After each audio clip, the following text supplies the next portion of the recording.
Can a man with everything truly be alone? Michael Sterling, a titan of industry whose life was a blur of skyscrapers and stock markets, found his grand, silent apartment to be his greatest adversary.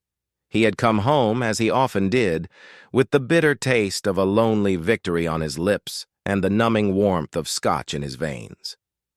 The city lights outside his penthouse window were a million sparkling distractions from the emptiness within. He stumbled through the foyer, his polished shoes a stark contrast to the quiet of the night, a hollow echo in a home that had never truly felt like his own. He rounded the corner to the living room, ready to collapse into the plush leather of his armchair, but stopped dead in his tracks. There, curled on the polished marble floor, was his maid, Maria. She had fallen asleep mid-task, a dust rag still clutched in her hand, the soft glow of a forgotten lamp illuminating the weariness etched on her face. Her simple worn clothes and the delicate silver locket resting on her chest spoke of a life far removed from his world of excess. He had never truly seen her before. She was just a ghost in his home, a silent presence who appeared and disappeared with the sun.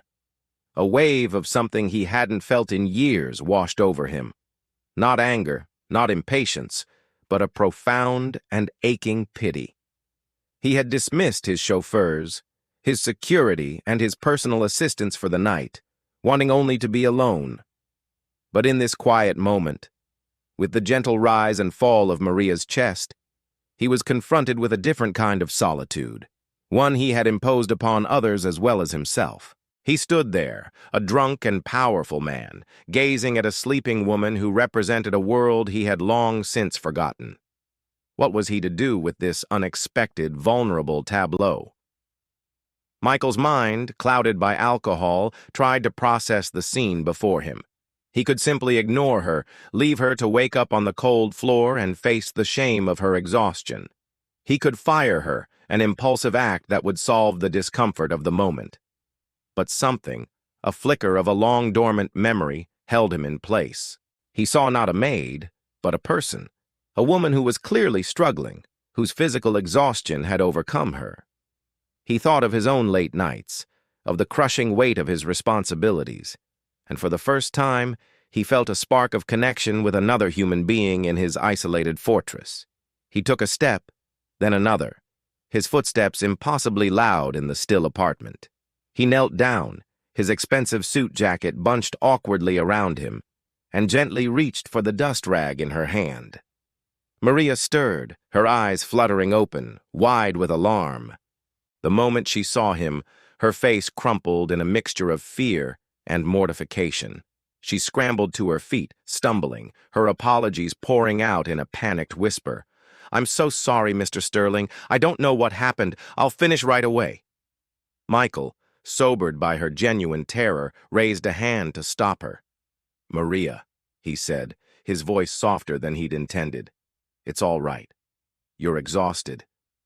The words, so simple, seemed to hang in the air, a foreign language in his home.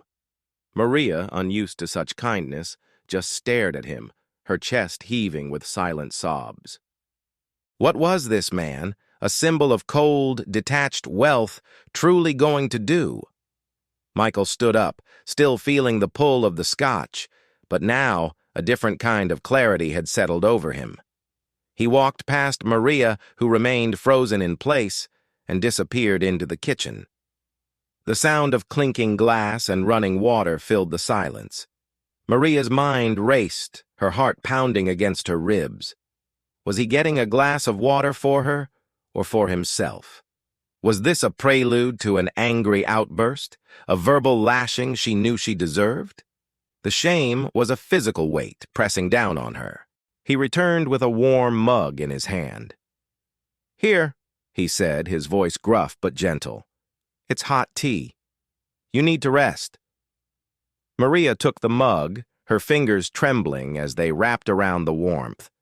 The steam rising from the liquid smelled of chamomile and honey, a simple act of care that felt utterly alien in this gilded cage.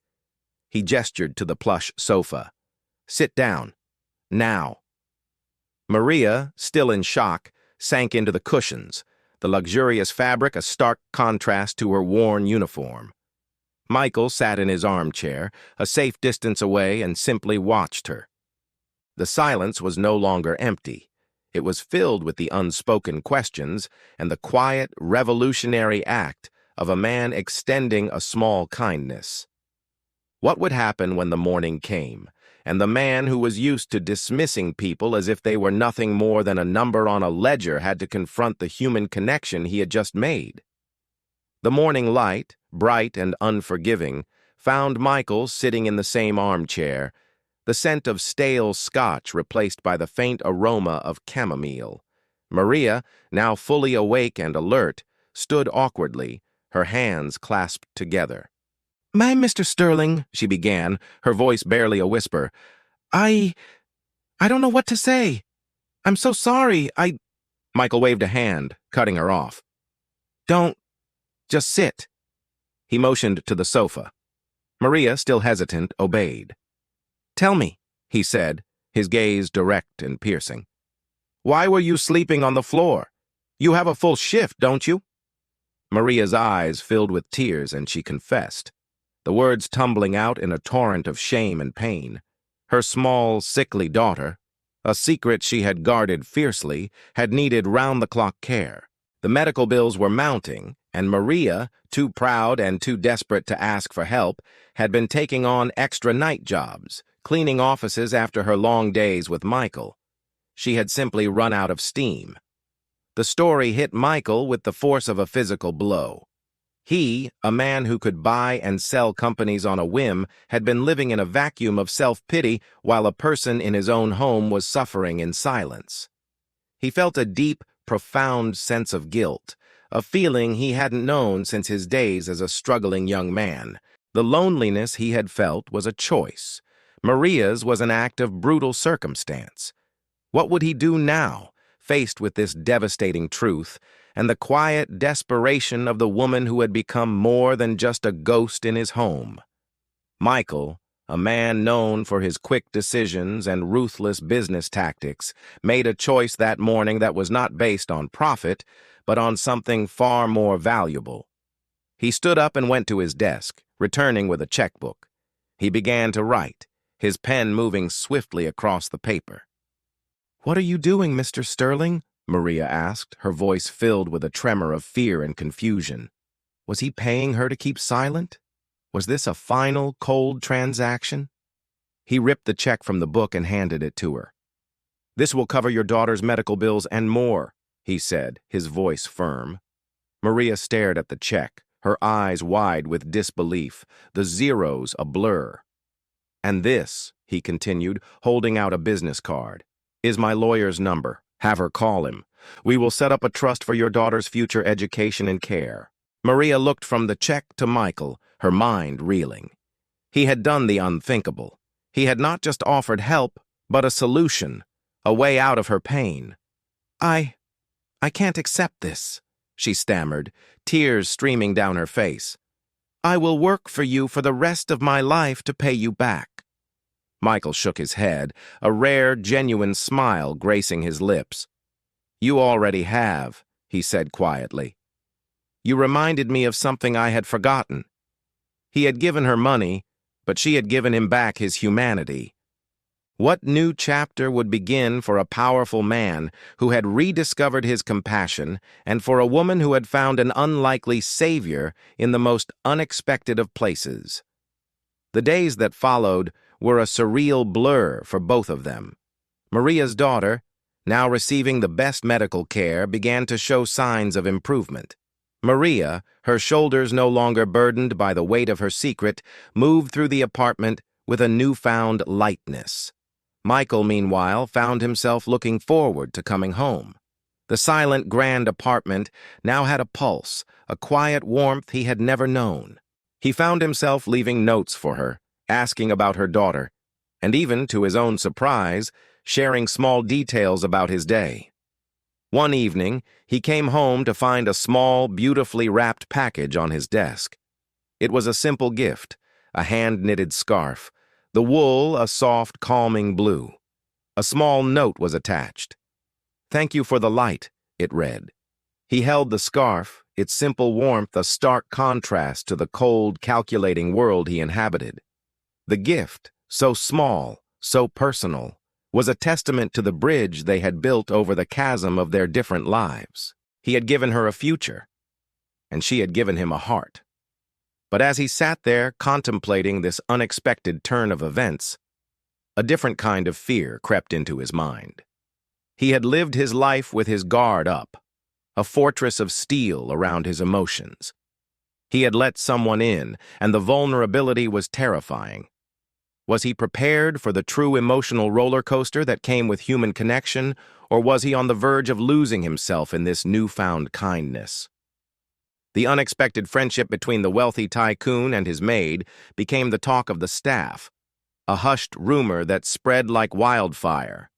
Some were suspicious, others were moved, but all were in awe of the change they saw in Michael Sterling. He was no longer a cold, distant figure. He was a man with a heart, a man who saw the human beings behind the tasks they performed. His empire, once built on ruthless ambition, was now guided by a new kind of purpose. He began to fund charities for underprivileged families, using his power and influence to create a legacy of compassion.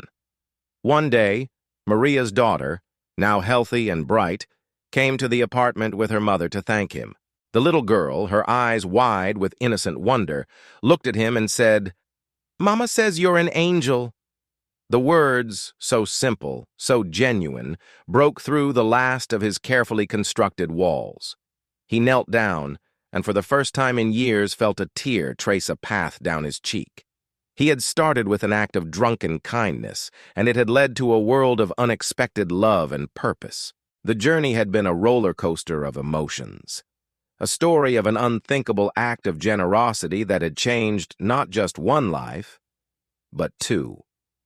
Michael Sterling, the man who had everything, had found what he truly craved in the most unlikely of places.